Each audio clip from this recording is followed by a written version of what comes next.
I'd made a desk that nests inside a workbench and I planned on making a drawer for the desk and the bench.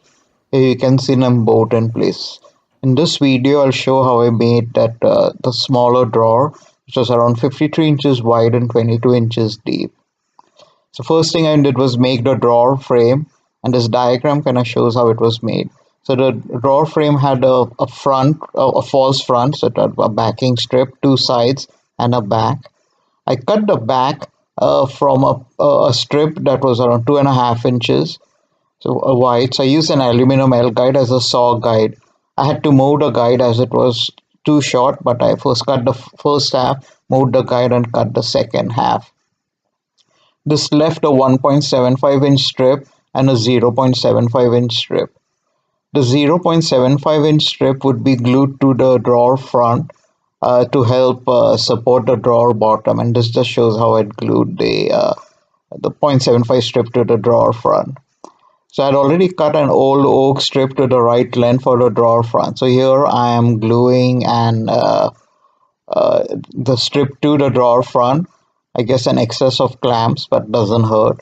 And the screws were again put in place just to make sure this will kind of hold the weight of the thing. Then I drilled holes into the drawer front to attach the sides of the drawer. And here you see the two sides. And these were oak strips recycled, I think, from a desk and I think a shelf. And then finally, I'm attaching the drawer back in the previous video. Also decided to add a cross piece which would help support the drawer bottoms. It wouldn't sag. I'm here drilling holes to attach a cross piece to support the drawer front. I'd stained the drawer slides before, both front and back, with a mocha wood stain.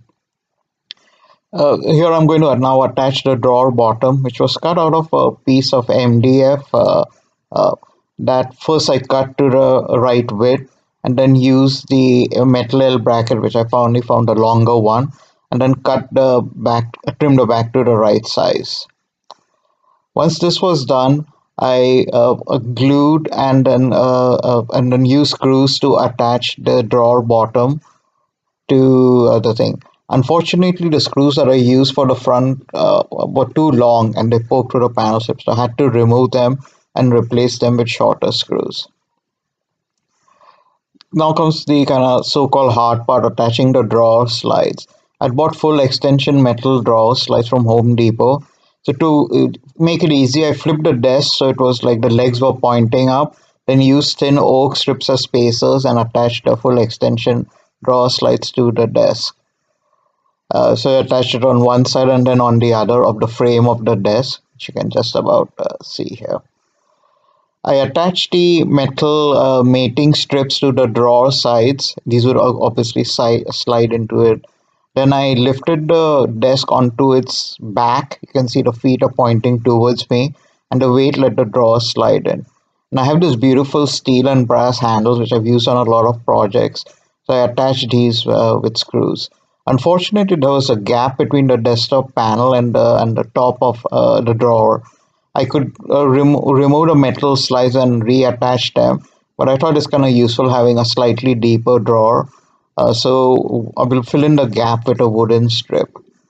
So what I did was I sanded off the stain of the drawer front, the top of the drawer front, and I cut a wooden strip. This is flooring, oak flooring, and then glued that to the front of the drawer. So this would hopefully close the gap. The strip was then stained. You can kind of already see I'm also have already started using the drawers during the process of construction. This is the finished drawer for the nesting lab table. In previous videos, I'd shown on how to make the nesting desk. Hopefully, check it out. One more, I'll show you how I made the last drawer. Thanks.